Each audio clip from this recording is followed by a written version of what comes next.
परिवर्तन तो अगर करना है, सचमुच में सुधार लाना है तो अच्छे लोगों को दरकिनार नहीं करना होगा, लाना पड़ेगा। जो अपराधी चरित्र के लोग हैं, जो भ्रष्टाचारी हैं, वो तो फिर सत्ता में आते ही, मंत्री बनते ही फिर वही काम शुरू कर देंगे। पहले तो स्वच्छ छवि के लोग आते थे आज़ादी के बाद।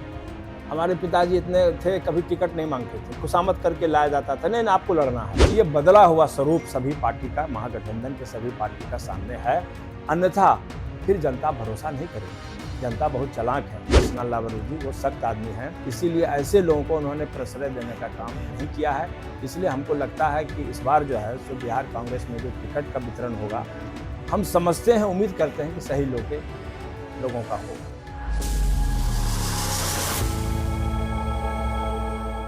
आज की डेट की बात हम बता रहे हैं। आरजेडी एक बड़ी पार्टी है बिहार में और कांग्रेस उसके साथ है और बाकी और भी छोटी छोटी पार्टियां हैं, सीपीआईएमएल हैं और बाकी है। लेकिन सर, आप जब इलेक्शंस कंडक्ट कराते हो और टिकट फाइनलाइज करते हैं कैंडिडेट का, तो आप अच्छे से कैंडिडेट का प्रोफाइल रिव्यू क्यों नहीं करते हैं? बहुत सारे कैंडिडेट के ऊपर इतने सीरियस एलिगेशंस हैं, मर्डर है, रेप है, किडनैपिंग है। आप अलायंस में होते हुए आपकी भी जिम्मेवारी है कि आरजेडी के ऊपर वो प्रेशर बनाना कि आप अच्छे कैंडिडेट को लाओ। इस पे आप क्या कहना चाहेंगे? नहीं, इसमें हम सहमत हैं कि अपराधी प्रवृत्ति के व्यक्ति को राजनीति में प्रमुखता मिलेगी और हम चाहेंगे बिहार में विकास की बयार बहने लगेगी, परिवर्तन आ जाएगा, तो ये संभव नहीं है।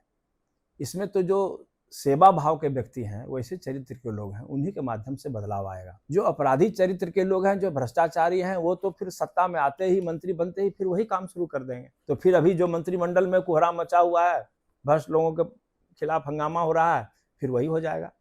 इसलिए इसमें तो सभी पार्टी के जो नेता हैं, शीर्ष नेता हैं, उनको सोचना पड़ेगा कि अगर हम बदलाव देना चाहते हैं तो फिर अपने राजनीतिक चरित्र में भी बदलाव लाना पड़ेगा, ताकि जनता को लगे कि ये बदला हुआ स्वरूप सभी पार्टी का, महागठबंधन के सभी पार्टी का सामने है।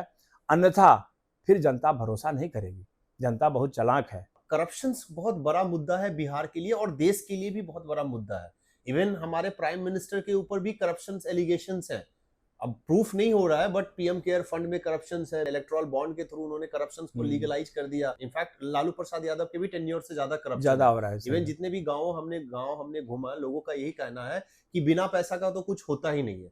तो आप जब टिकट का बंटवारा कर रहे हो या कैंडिडेट को टिकट दे रहे हैं, तो क्या आप इंश्योर करेंगे कि आप उनसे पैसे नहीं ले, 2 करोड़ 3 करोड़, 1 या 50 लाख रुपए में टिकट आप बेचे नहीं, ताकि जब आप बेचिएगा नहीं टिकट तो वो पार्टी में आने के बाद, जीतने के बाद उसको रिकवर करने का ट्राई नहीं करेगा। वो एक करप्शन को बंद करने का एक सही तरीका होगा मेरे हिसाब से। आपका इस पे क्या कहना है?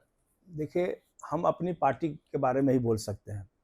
मेरी पार्टी में अभी चुनाव के समय एक से एक अरबपति लोग आए और सीधे कहा कि हम पार्टी को उसमें इतना चंदा देना चाहते हैं, हमको चुनाव लड़ा दो। उन लोगों को इंटरटेन नहीं किया गया।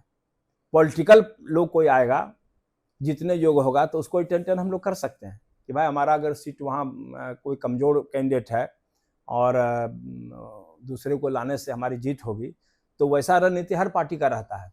लेकिन कोई लक्ष्मी पुत्र को हम लोगों ने इंटरटेन नहीं किया है। और इस मामले में जो हमारे प्रभारी हैं कृष्ण लावरू जी, वो सख्त आदमी हैं, इसीलिए ऐसे लोगों को उन्होंने प्रश्रय देने का काम नहीं किया है। इसलिए हमको लगता है कि इस बार जो है सो बिहार कांग्रेस में जो टिकट का वितरण होगा, हम समझते हैं, उम्मीद करते हैं कि सही लोगों का होगा।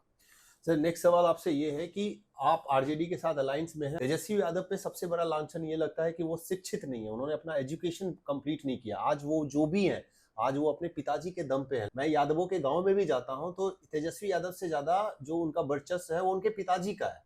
तो आप इस चीज को कैसे देखते हैं? शिक्षित होना और डिग्रीधारी होना दोनों अलग अलग चीज है। तो मैं समझता हूं कि विपक्ष के नेता के रूप में सदन में या सदन से बाहर कोई परफॉर्मेंस में कौन सी कमी आ गई तेजस्वी यादव की? क्या विपक्ष के नेता के रूप में उनकी भूमिका सार्थक नहीं थी? ये सवाल है। वो कितना पास है हम ये नहीं जानते हैं। डिग्री एक से एक लोगों के पास है, नेताओं के पास कोई बात नहीं रख सकते हैं, कोई उनके पास प्रस्तुतिकरण की क्षमता नहीं है। तो डिग्री होने से नहीं होगा। डिग्री लेकर के आजकल तो बहुत सारा नकली डिग्री भी है। और आज हम कह रहे हैं कि भारतीय जनता पार्टी के बड़े नेता के डिग्री के मामले में भी तो हो रहा है, उजागर किया जा रहा है। तो तेजस्वी यादव की आप निंदा कीजिएगा और अपने पार्टी के लोगों को आप डिप्टी चीफ मिनिस्टर या चीफ मिनिस्टर बना दीजिएगा, उसके डिग्री का ख्याल नहीं कीजिएगा। डिग्री महत्वपूर्ण नहीं है, उसका राजनीतिक कैरेक्टर है कि नहीं है। उसको शासन चलाने की क्षमता है कि नहीं है, वो बात को रखने, राज्य के हित में या जनता की आवाज को बुलंद करने की उसके पास कैपेसिटी है कि नहीं है। तो हम समझते हैं कि योग्य लीडर के रूप में तेजस्वी यादव ने पिछले वर्षों में अपने आप को साबित किया है। अच्छा सर, एक चीज और मैं बोलना चाहूंगा कि जैसे योग्य है या नहीं है, वो तो जब तक वो मेन कुर्सी पे नहीं बैठेंगे नहीं, तब हाँ, तक नहीं पता ठीक चलेगा। है। डिप्टी सीएम का भी बहुत ज्यादा रोल नहीं होता है तब तक जब तक चीफ मिनिस्टर नहीं बनता, बिकॉज चीफ मिनिस्टर के पास होम मिनिस्ट्री का भी कंट्रोल होता है और ओवरऑल डेवलपमेंट और विजन रखता है चीफ मिनिस्टर।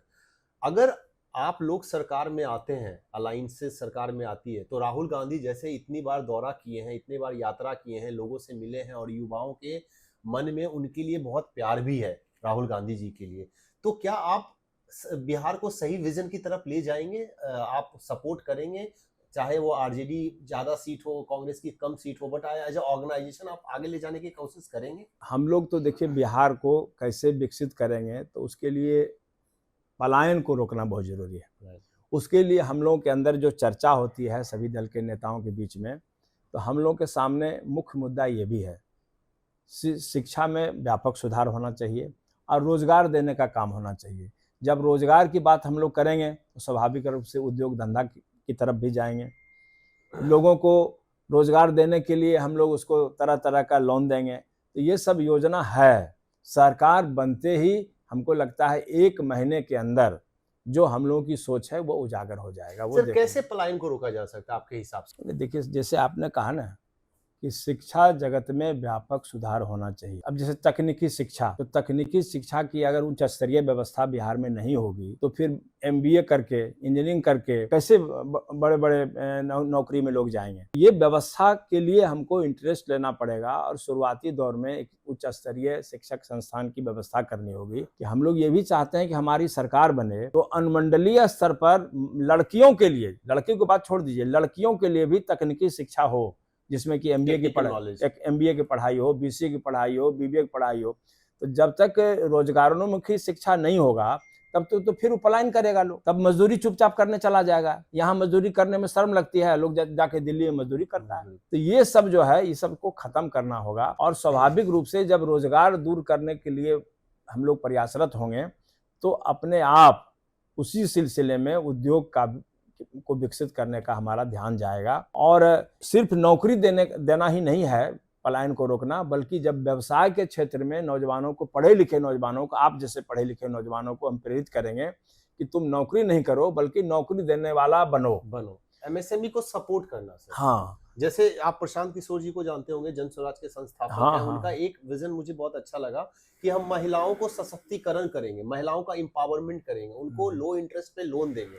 तो अगर आपकी भी सरकार जब अगर आती है तो अगर आप युवाओं को, जिनके पास आइडियाज है, जिनके पास नॉलेज है, जिनके पास क्रिएटिविटी है, उनको आप स्टार्टअप फंड दो, इजीली आप उनको लोन प्रोवाइड कराओ, MSME को सपोर्ट करो, तो यहीं पे रोजगार पैदा हो सकता है। हम जीते हों नहीं जीते हों, लेकिन प्रियंका गांधी के माध्यम से उत्तर प्रदेश में महिला को सड़क पर लाए और लड़की हूं मैं लड़ सकती हूँ, ये नारा पूरे देश में गूंजा। ठीक है, राजनीति में सफलता बहुत देर से मिलती है, लेकिन अब वही नारा बिहार में आ गया। हम अभी मोतिहारी में प्रियंका जी आई थी, इतनी बड़ी सभा हुई और महिलाओं की भारी भीड़ थी। तो अब महिलाएं भी आकर्षित हो रही हैं और हमारे पास महिला का जबरदस्त नेत्री है प्रियंका गांधी, इसलिए उनके अंदर भी उनकी प्लानिंग चल रही है कि हम देश के महिलाओं को कैसे आत्मनिर्भर बनाएं। इसकी योजना कांग्रेस के पास है, उसके लिए थिंक टैंक काम कर रही है। अगर बिहार में सरकार बनेगी तो निश्चित रूप से उनकी जो विचारधारा है उसको हम लोग सरकार में जो लोग भी हमारे प्रतिनिधि रहेंगे निश्चित रूप से कारगर ढंग से उसका चलाएंगे। जब हम बात करते हैं सम्राट चौधरी जैसे लीडर्स की, प्रशांत किशोर जी एलिगेशन लगा रहे हैं, मीडिया में भी और आवाज उठ रही है कि सम्राट चौधरी एक टाइम में अभियुक्त थे 5-6 लोगों के मर्डर के केस में। इस पे आप क्या कहना चाहेंगे कि एक लीडर इतना मेजर मास मर्डर करके यहाँ तक कैसे पहुंच जाता है, और आप ऐसे लोगों को सिस्टम में लाएंगे तो आप कहां से प्रोग्रेस करेंगे? और बिहार अगर सबसे पिछड़ा राज्य है तो कहीं ना कहीं इन चीजों का भी बहुत बड़ा रोल है कि हम गलत लोगों को सिस्टम में लाते हैं। जवाबदेही बनती है भारतीय जनता पार्टी की कि आखिर कौन सी वजह है कि ऐसे लोगों के जरिए वो बिहार में बदलाव करना चाहती है। जो प्रशांत किशोर जी ने आरोप लगाया है, भारतीय जनता पार्टी के नेताओं को जवाब देना चाहिए, अमित शाह जी को जवाब देना चाहिए। लेकिन यहाँ तो सब दागदार हैं, अमित शाह भी खुद दागदार हैं। हाँ, वो भी वो दागदार वो है। भी वो भी जज तारीफ लोया पार के रहे केस हैं। में दागदार है वो। तो इसीलिए जो हम गलत हैं, तो हम दूसरे को गलत कह के कैसे सुधारेंगे? इसलिए अब अटल बिहारी वाजपेयी जी का दौर नहीं है। भारतीय जनता पार्टी में जो अच्छे लोग हैं, वो कहते हैं कि बदलाव भारतीय जनता पार्टी में यही हुआ है कि अच्छे लोगों की जगह पर अब गंदे विचारधारा वाले स्थापित होते जा रहे हैं। तो ये चिंता का विषय है। हम ये चाहते हैं कि हमारा जो विरोधी पार्टी हो, उसमें भी अच्छा लोग रहें। तो क्या सर ये हमारे लिए एक लर्निंग भी है हम सब पार्टियों के लिए कि ऐसे कैंडिडेट को अवॉइड करना चाहिए? और बिल्कुल करना चाहिए, बिल्कुल करना चाहिए। जैसे भी गलत राजनीति में देखिए, पहले तो स्वच्छ छवि के लोग आते थे आज़ादी के बाद। हमारे पिताजी इतने थे, कभी टिकट नहीं मांगते थे, खुशामद करके लाया जाता था, नहीं आपको लड़ना है। तो आज वैसे हर पार्टी में गड़बड़ी हो गई है। हम ये नहीं कहते हैं कि हम लोग दूध के धोए हुए हैं, लेकिन गलत सब जगह है। लेकिन फिर भी परिवर्तन तो अगर करना है, सचमुच में सुधार लाना है, तो अच्छे लोगों को दरकिनार लाना पड़ेगा, नहीं करना होगा, लाना पड़ेगा। क्या देखते हैं सर बिहार को आने वाला समय? देखिए हम समय में हम पीछे नहीं जा सकते हैं, आने वाला आगे जा देखिए, सकते हैं। अगर राजनीति में अच्छे लोगों की संख्या, चाहे कांग्रेस पार्टी हो या विपक्षी हो, अगर चुन के नहीं आए और अपराधी किस्म के, दादा किस्म के लोग ही आए हर दल से, तो राज्य ही नहीं बल्कि देश का भविष्य अंधकार में है। देश को अगर पुराने रास्ते पर, पुरानी गरिमा को लौटाना है, तो राजनेता को ईमानदार होना ही पड़ेगा। और एक जो ये बहल हो गया है कि तुमको पैसा नहीं है तो तुम चुनाव नहीं लड़ सकते हो, इस भ्रांति को तोड़ना होगा। और जनता के तरफ से भी बदलाव लाने की जरूरत है। जनता देखिए क्या है, हम तो रोज महसूस करते हैं कि जो ईमानदार लोग हैं, जनता उसको महत्व नहीं देती है। जो आप पढ़े लिखे लोग हैं, आप जाइए चुनाव लड़ने के लिए, अगर आपके पास 10 करोड़ रुपया है तो आपका वैल्यू रहेगा। तरह तरह की गाड़ी लेके जाते हैं तो बहुत वैल्यू रहेगा। दूसरा सवाल ये है सर, अभी बिहार में जैसे जो नरेंद्र मोदी जी के जो मित्र हैं अडानी, मिस्टर अडानी हैं, वो पूरे देश में तो एसेट्स एक्वायर कर लिए। अब वो बिहार की बारी आई है उनकी। अभी उन्होंने भागलपुर के भागलपुर में पास ले लिया है। 1000 समथिंग एकड़ 1 रुपए में लिया है। 1 रुपया और सबसे बड़ा बात है, जमीन लिया तो कोई बात नहीं है, उसमें सर 10 लाख पेड़ है। ट्रीज हैं जो काटने हैं। हाँ। इस पे आप क्या करना चाहेंगे? नहीं, हमने तो विरोध किया है, हम लोग तो आंदोलन किया है। हम लोग तो सदाकत आश्रम से लेकर राजेंद्र बाबू की मूर्ति तक पदयात्रा किया। विरोध तो कांग्रेस किसी मुद्दे को छोड़ती नहीं है। लेकिन अब आप तानाशाही प्रवृत्ति के लोग हैं कि नहीं, जिद पर है कि नहीं, हम लोकतंत्र में कितना भी विपक्ष आवाज उठाएगा, हम जो चाहेंगे करेंगे। वही तो मोदी जी कर रहे हैं। हम लोग अभी जिस हैसियत में हैं, तो विरोधी कर सकते हैं ना, आवाज बुलंद कर सकते हैं। तो आवाज बुलंद करने का काम किया, भागलपुर में भी आंदोलन किया, पटना में भी आंदोलन किया। लेकिन सरकार को जरा सा भी इतना चमड़ी मोटा हो गया है कि कोई ध्यान नहीं है कि कौन क्या बोल रहा है, मेरे बारे में क्या भावना है जनता की, सबसे मतलब नहीं है। वही ने कहा कि SIR उनके लिए हो गया है।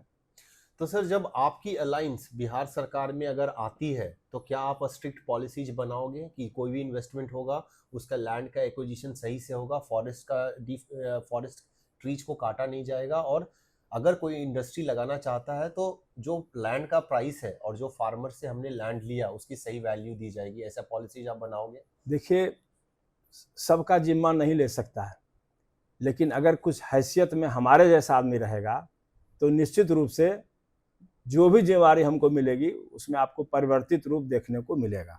ये मैं इसकी गारंटी लेता हूँ। आप आज भी हैं, कल भी आप हमसे मिलेंगे, तब फिर इस पर खुली बहस होगी। क्योंकि अपने आप पर सिर्फ मैं अपने आप को सुधारने का जिम्मा ले लूँगा, हर आदमी सुधारने का जिम्मा ले ले, सुधार हो जाएगा। लेकिन हर कोई दूसरे को सुधारना चाहता है, अपने नहीं सुधारना चाहता है। दूसरे को देखना चाहता है कि वो चोर है, ईमानदार हो जाए, लेकिन हम चोर हैं तो हम ईमानदार नहीं बनना चाहते हैं। हम लोग निश्चित रूप से ऐसा कोई काम नहीं करेंगे जिससे कि पार्टी की, नेता की छवि खराब हो, खुद की छवि खराब हो। क्योंकि हम लोग भी 3 पीढ़ी 4 पीढ़ी से कांग्रेस के लिए काम कर रहे हैं, समाज सेवा में हैं, कोई एक रत्ती भर दाग नहीं लगा है, तो फिर हम क्यों चाहेंगे? हमारा नेक्स्ट जनरेशन भी जो है वो भी कांग्रेस विचारधारा में अब आकर्षित हो रहा है, तो वो लोग भी कल आएगा, चौथी पीढ़ी भी आएगा, काम करेगा। सर अगला सवाल ये है कि हमारे देश में इनइक्वालिटी काफ़ी बढ़ गया है सर एक्चुअली, एंड ये आज से नहीं है। हर के टाइम में अपने अपने जो प्राइम मिनिस्टर्स रहे या जो कैबिनेट मिनिस्टर रहे, वो अपने लोगों को बढ़ाया। जैसे आपने बोला कि आर्यभट्ट यूनिवर्सिटी में हर कोई अपने अपने कास्ट के लोगों को ला रहा है, जो ओवरऑल हमारे देश को पीछे लेके जा रहा है। हर कोई अपनी अपनी बारे में सोच रहा है, अपनी राजनीति कर रहा है, अपने आप को आगे बढ़ा रहा है। इनइक्वालिटी ऐसा बढ़ गया है कि हमारे देश का 1% लोग देश का 73% कंट्री एसेट्स ओन करते हैं। तो इनइक्वालिटी बहुत ज्यादा बढ़ गया है और इनइक्वालिटी बढ़ने की वजह से सोशल जस्टिस भी बहुत पॉसिबल नहीं है। ठीक है, सोशलिस्ट हम लोग बोलते हैं, समाजवादी हम लोग बोलते हैं, लेकिन ये नहीं है। इसका क्या तरीका है ताकि एक बैलेंस क्रिएट किया जा सकते क्रॉस कंट्री? इसका क्या एक तरीका है, क्या ऑप्शंस है? देखिए, अगर तो आप इस देश को समझते हैं तो। देश को तो यही समझ रहे हैं कि आप चले जाइए दिल्ली विश्वविद्यालय, जितना भी वैकेंसी आया है सब में आरएसएस का विद्यार्थी परिषद का कैडर ही बहाल होता है। टॉपर्स जो लोग हैं, जिसको कि इंटरव्यू फेस करने के साथ ही उसकी नियुक्ति हो जानी चाहिए, उसका पैनल में नाम नहीं रहता है।